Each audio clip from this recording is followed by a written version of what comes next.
Sir, এই যে গাড়ি মোছা হয়ে গেছে। বাহ, একদম ঝকঝকা করে ফেলেছো। এই জন্য তোমাকে আমার খুব ভালো লাগে, আমার কাজ খুব ভালো। ঠিক আছে, তোমাকে দেখে আমার খুব মায়া হয়। তোমাকে আমি 100 টাকা বাড়িয়ে দিচ্ছি। না না স্যার, আমার এই টাকা বাড়ায় দেওয়ান লাগবে না, যেটা টাকা ওইটাই দেন। ঠিক আছে, তুমি তো আবার খুব নীতিবান ছেলে। ঠিক আছে, নাও। আচ্ছা, থ্যাংক স্যার।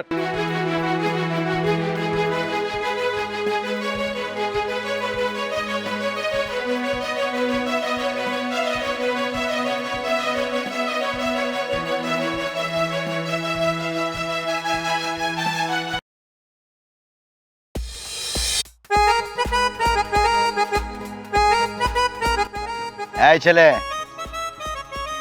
এদিকে এসো। কি ব্যাপার, সারা জীবন যে শুধু গাড়ি মুছবে নাকি উন্নতি করবে, বড় হওয়ার স্বপ্ন দেখো না? আসলে আমি তো আপনাদের কাছে চোর হয়ে গেছি। সত্যি বলতে কি, আমি মাহিরে অনেক ভালোবাসি। আমি জানি ও অনেক বড় লোক। ও আমারে বলছে যে আজকে বাবা তোমার সাথে দেখা করবে, কিন্তু আমি এই নোংরা জামা কাপড় পরে কিভাবে আপনার সাথে দেখা করব। তাই আমি চিন্তা করছি যে রাস্তার মধ্যে যে মানি ব্যাগটা পাইছি, প্রথম ভাবছিলাম আপনারা ডাক দিয়ে দিয়ে দিই। পরে চিন্তা করলাম না, এই মানি ব্যাগের মধ্যে যে টাকা আছে, এই টাকাগুলো দিয়ে ভালো জামা কাপড় কিনে বিয়ের প্রস্তাবে আপনার রাজি করাই।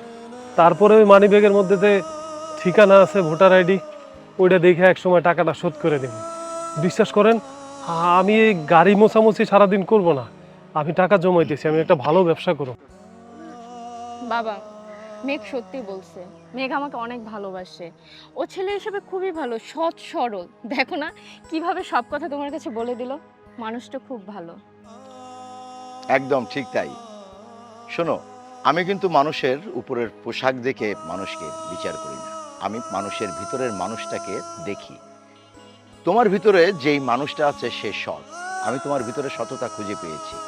আসলে সত্য কথা বলতে কি, আমার একমাত্র মেয়ে মাহি, আমার কোনো ছেলে সন্তান নেই। যেহেতু আমি তোমার মধ্যে সততা খুঁজে পেয়েছি, আজ থেকে তুমি আমার ছেলে। আমার যত বিষয় সম্পত্তি, মিল, ফ্যাক্টরি, ব্যাংক ব্যালেন্স যা কিছু আছে, সব কিছুর দায়িত্ব আমি তোমার হাতে দেব। আজ থেকে তোমার ভাগ্যের চাকা আমি ঘুরিয়ে দেব।